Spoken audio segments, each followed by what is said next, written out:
para sintetizar, antes de hacer el abordaje minucioso y puntilloso de la política económica del milenismo. Cristina identifica, porque el tema central que discute hoy la economía argentina es la inflación. Cristina en su documento dice, la inflación tiene como consecuencia principal la escasez de dólares en la economía argentina. Escasez de dólares que está motivada por un fenómeno histórico que se viene repitiendo en la economía argentina desde mediados del siglo XX hasta la actualidad. Ese fenómeno que se viene repitiendo se denomina restricción externa, que tiene que ver con la escasez de dólares que interrumpe los procesos de crecimiento de la economía argentina, ¿cierto? Cuando nuestra economía inicia un sendero de crecimiento, en algún momento nos quedamos sin dólares. ¿Por qué? Porque tenemos un sistema industrial subdesarrollado,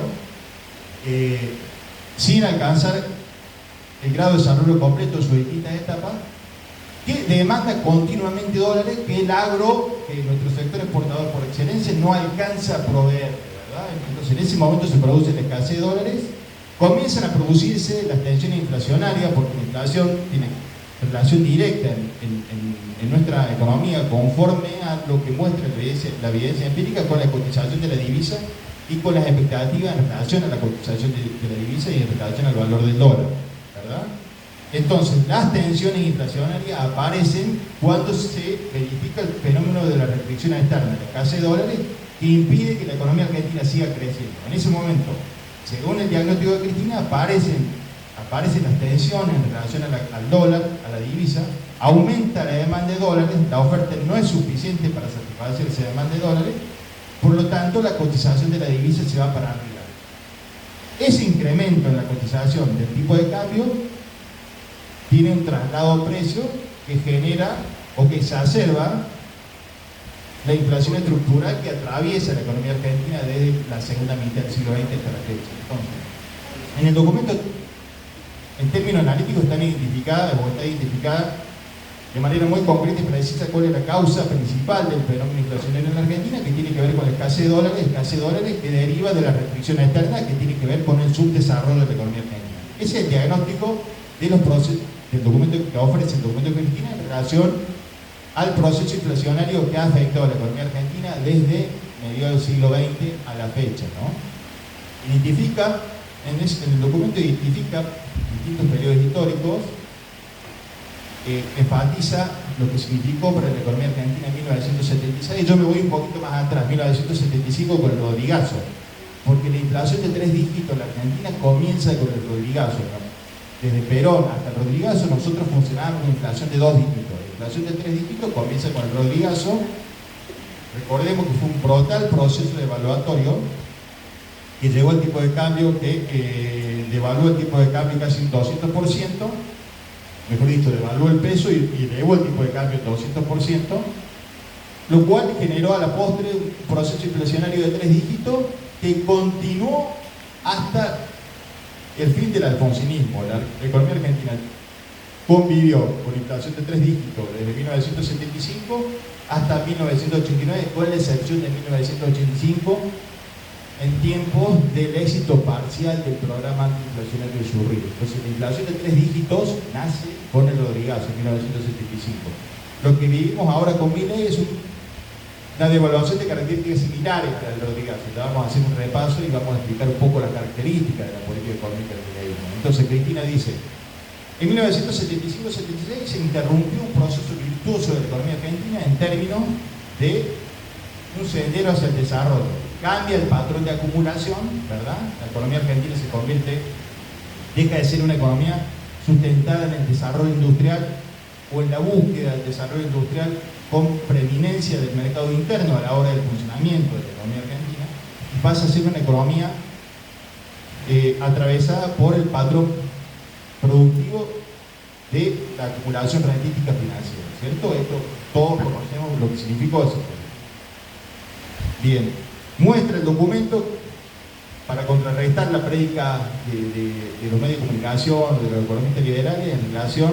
Recuerden que Macri hablaba de los 70 años, de la decadencia de 70 años. Bueno, el documento, con información muy rigurosa en términos de las fuentes estadísticas, muestra que los procesos de mayor crecimiento de la economía argentina tuvieron que ver fundamentalmente con procesos políticos que alejados de la matriz liberal conservadora. De hecho, Cristina muestra que del 45 al 75 la economía argentina creció a una tasa promedio de 3,75 mensual, del 55 al 75 la economía argentina creció a una tasa del 4, y que del 75, 76 al 89 la economía argentina creció a una tasa del 0,27. Es decir, miren lo que pasó. Cuando el modelo económico perteneciente a la matriz política liberal conservadora se hizo cargo de los destinos del país, miren lo que pasó con el capitalismo argentino. La economía se estancó, ¿verdad? Dejó de crecer, y esto se puede ver y observar en numerosas fuentes estadísticas. Nosotros hasta 1975 la economía argentina tenía un desempeño en términos de PIB per cápita similar al de Canadá y Australia, hasta 1975. Milei habla de la decadencia de 100 años, ¿verdad? Se remonta al 1924, habla de una decadencia de 100 años, y la realidad muestra que el deterioro de la economía argentina y la pérdida del rumbo o del sendero hacia el desarrollo comienza en 1975 con Rodrigazo. Porque si comparamos la evolución del PIB per cápita de Argentina, Canadá y Australia, convergen hasta 1975. Es decir, era falaz cuando Macri hablaba de la crisis de los 70 años, y es falaz también cuando Milei habla de la decadencia de 100 años. Ambos discursos son absolutamente falaces, y esto está abundantemente demostrado en la evidencia empírica, está plasmada en fuentes documentales rigurosas. Yo siempre recomiendo que vayan a las estadísticas de la serie Madison de la Universidad de Pensilvania, ¿no? Ahí hay estadísticas muy sólidas en relación a qué es lo que pasó con la economía mundial y qué es lo que pasó con la economía argentina a lo largo del siglo XX. Bueno, Cristina identifica como causa principal del fenómeno inflacionario la escasez de dólares. En el documento dice que el déficit fiscal no es causa inmediata, explicativa, automática del tema de la inflación. Eso, si bien es cierto, es importante decir que el déficit fiscal, si bien no es causa inmediata automática de los procesos inflacionarios, como sostiene el liberalismo conservador, hay que decir que en algún grado impacta en la tasa de inflación de la economía argentina. Ya lo vamos a explicar por qué. Y en esto, a modo de conclusión a priori de lo que vamos a explicar después, hay que decir que con el déficit fiscal solo no alcanza para explicar la inflación, pero sin el déficit fiscal no se puede analizar los fenómenos de la Argentina. O sea que a mí el documento me parece correcto en términos de identificar la causa principal de la inflación, que tiene que ver con la escasez de dólares. Eso es correctísimo. Ahora,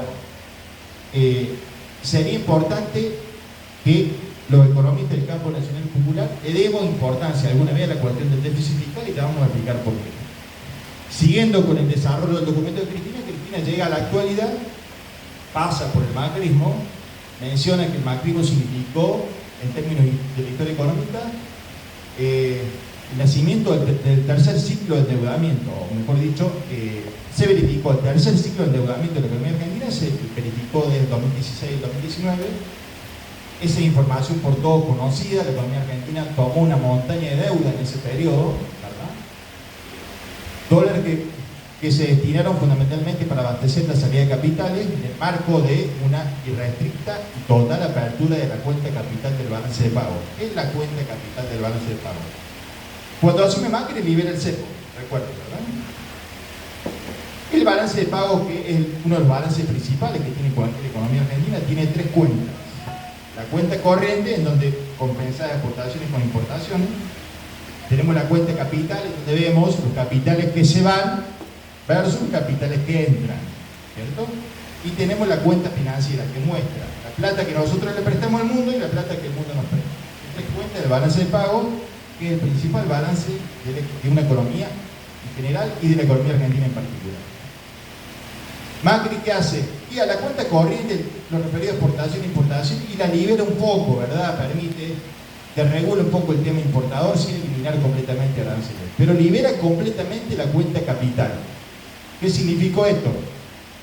Antes de que asuma Macri, los capitales que venían en la Argentina a especular con la tasa de interés tenían dos requisitos de funcionamiento para evitar corridas cambiarias, corridas bancarias y fuga de capitales desestabilizadores, ¿no?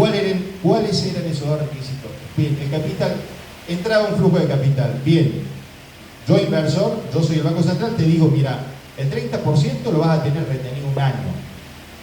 para que te sea costoso fugar. Si vos te querés fugar en el corto plazo y me querés estabilizar la economía argentina, bueno, vas a perder el 30%, pero lo tenés que tener retenido un año. Ese es el requisito del encaje. Y además, te retengo el 30%, pero si querés llevarte el otro